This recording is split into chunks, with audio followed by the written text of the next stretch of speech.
Depending on which source you reference, approximately 20 to 25% of American adults have a diagnosable mental illness in any given year.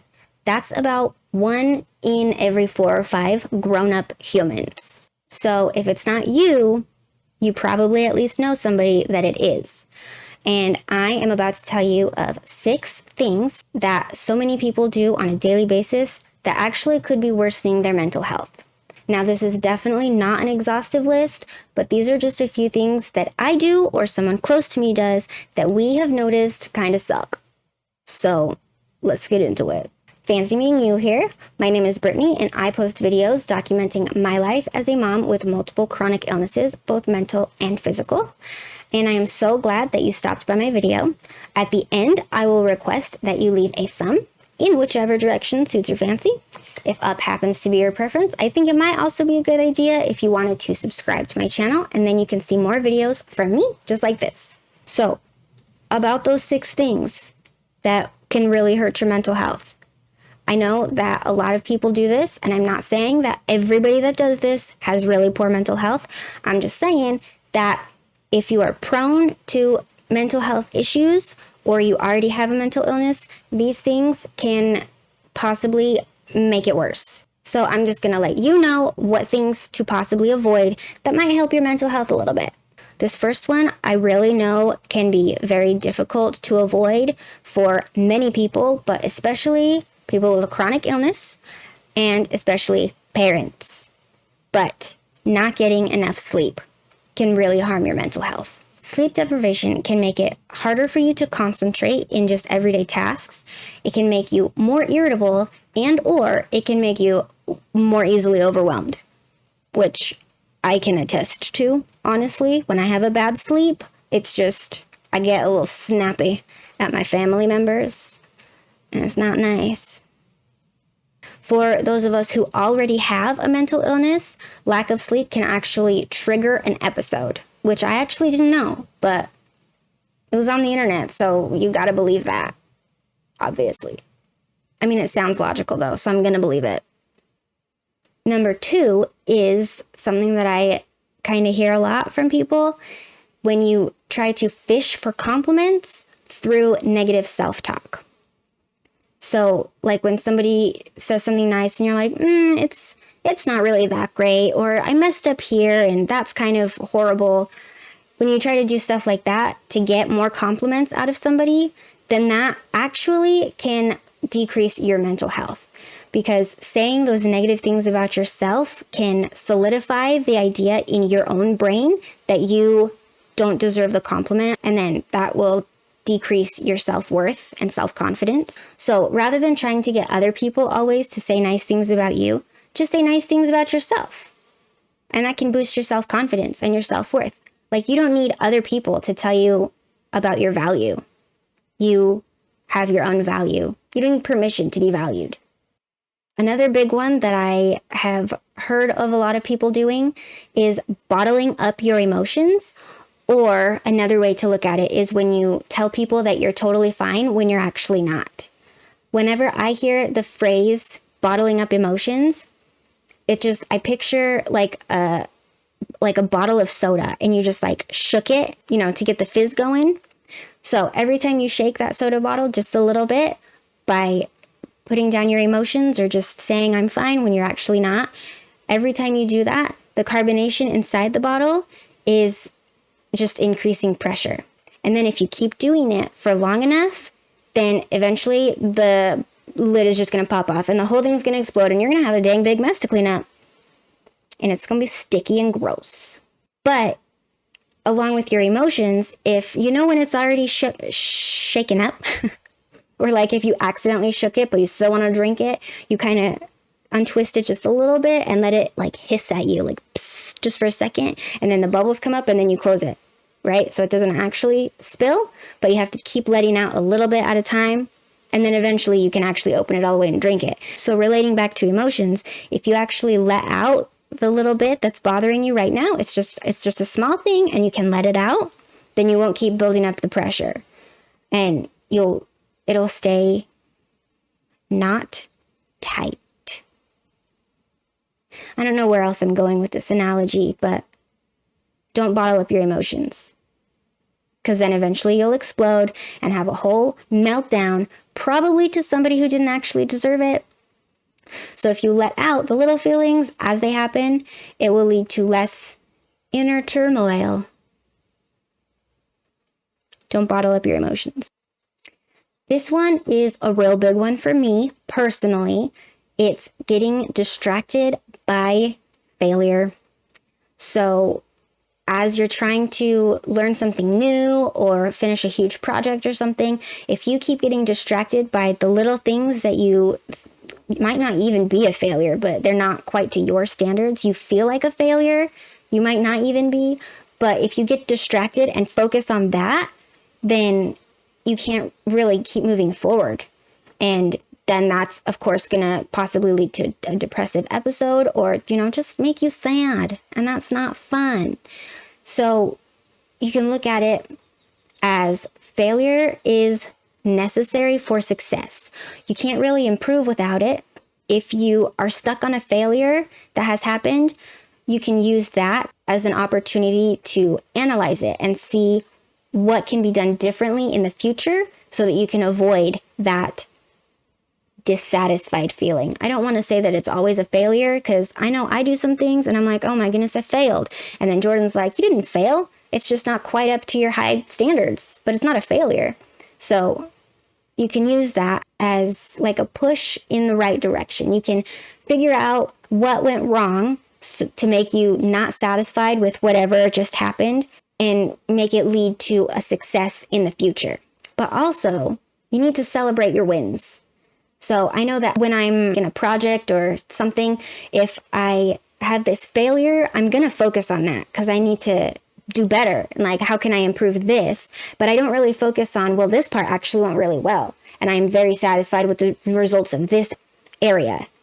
So we need to also focus on the wins so that we can kind of build ourselves up and increase your self-worth, your self-confidence, just like I said in a previous point. This next item kind of ties into the last one that I just mentioned, where you can get focused on your failures or some perceived deficiency. It's treating feelings as though they are facts. And it's kind of easy, I know, to take in an insult or something, even an insult that you just gave yourself, an insult from any source.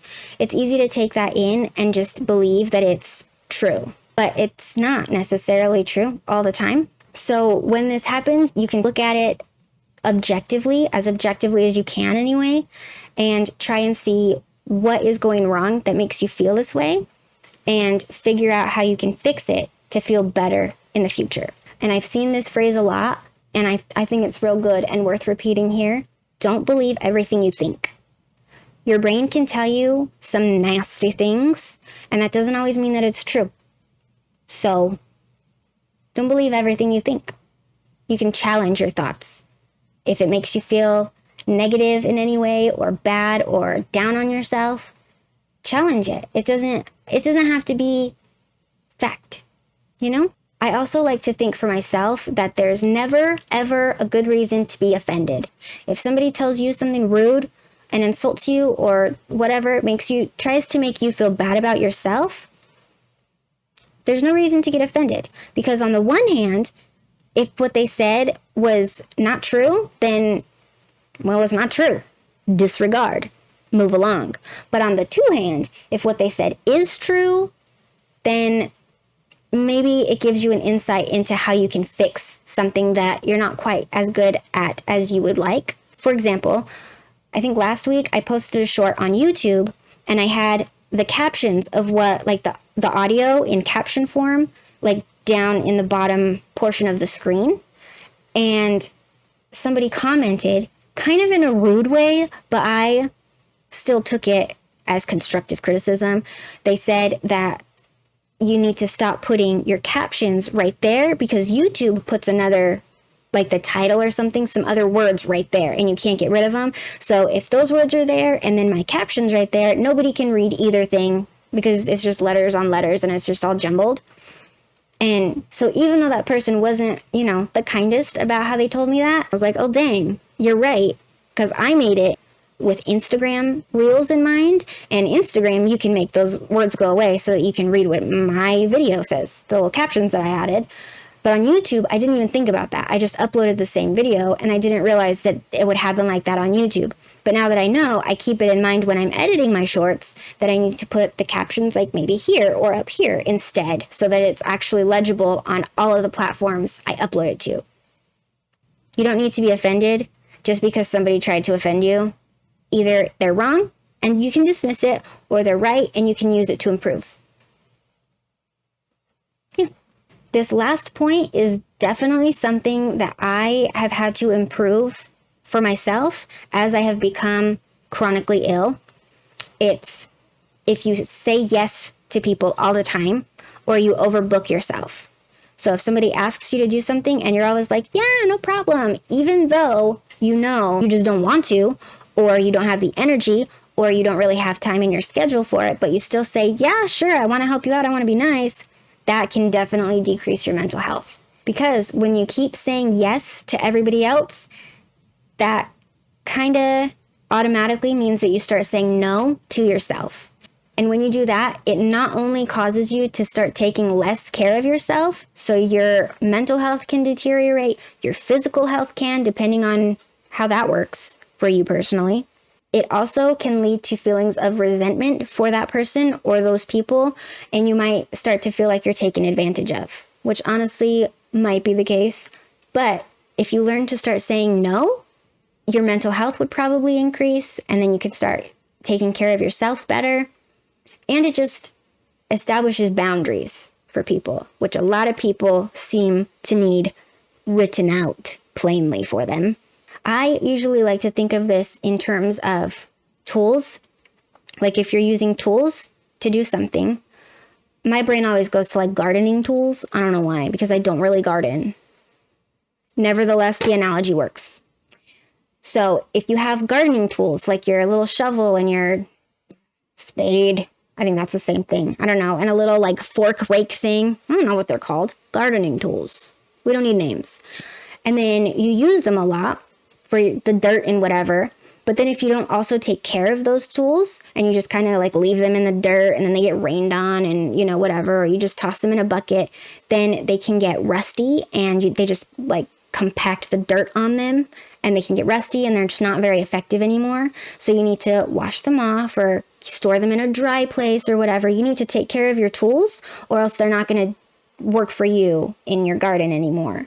So similarly to that, for yourself, if your main goal is just that you want to help people, you still need to take care of yourself so that you are able to fully function in helping those people. I don't know if that's a good analogy or not. Or I hear frequently people say you cannot pour from an empty cup. So,